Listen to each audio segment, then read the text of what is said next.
I actually wanted to see if Mr. Epstein wanted to use some of my time to address some of the lies that Ms. Stanbury told about you. Oh, sure. Yeah, that's great. So there's an argument that and I don't have the exact transcript, but the basic idea is that I'm bought into. Mr. Chairman, I would like to raise a point of order, please. Okay.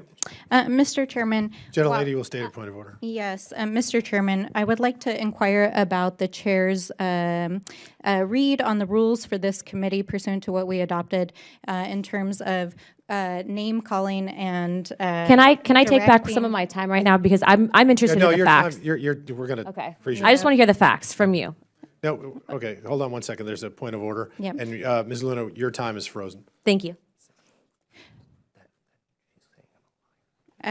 Mr. Chairman, I would like to ask that the words be taken down by the gentlelady from Florida regarding her name calling of me and the assertion that somehow the factual exchange that I had between myself and the witness were somehow other than a normal asking of questions to a witness.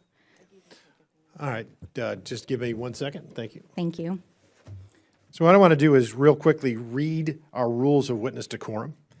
And I would remind them that this is a violation of the rules of the House of Representatives to engage in personalities regarding the president or make statements that are personally offensive to him, that the rules govern members in debate and also applies to us as witnesses deliver their testimony. And so what I would ask is if Ms. Luna could perhaps rephrase to say maybe some untruths that were spoken. I think that would be fair and part of decorum, because we're going to disagree all day long on certain topics as the two parties, and sometimes we do agree, and then many times we don't. And so perhaps just rephrasing the question would satisfy everyone.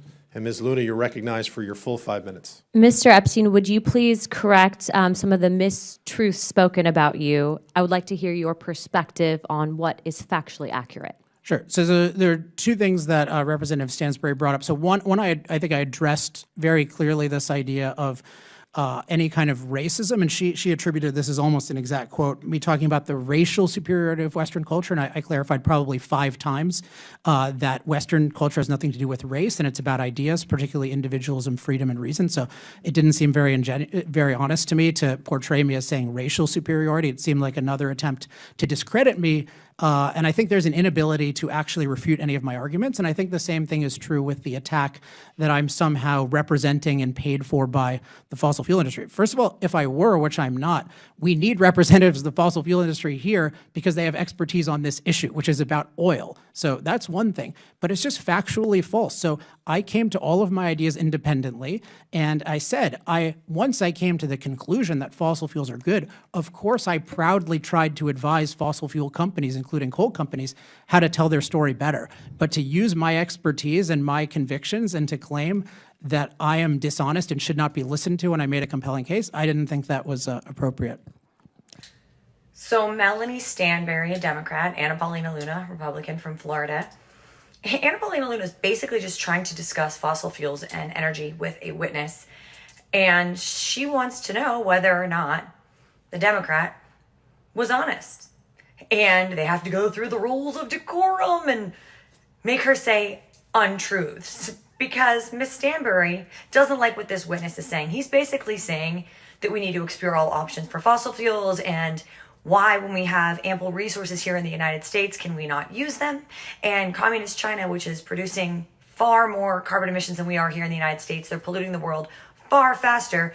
We're shutting down our pipelines in the United States and letting China do whatever they want. Doesn't really make much sense. But no. Democrat Stanbury doesn't like this at all.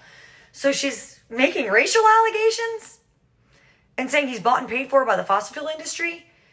And he explained himself very well here. He said, I've come to my opinions and my conclusions on my own, and I'm happily working with these energy production companies in our country to help them have their voices be heard. But no, if you say that and you don't go along with the Democrat narrative, it's talking about Western racism? What? This conversation has nothing to do with race. It has everything to do with the truth about energy. And we already know that the left wants to use climate policy to control economic policy and to control free movement in democratic societies, constitutional republics like us here in the United States. When all else fails, scream racism.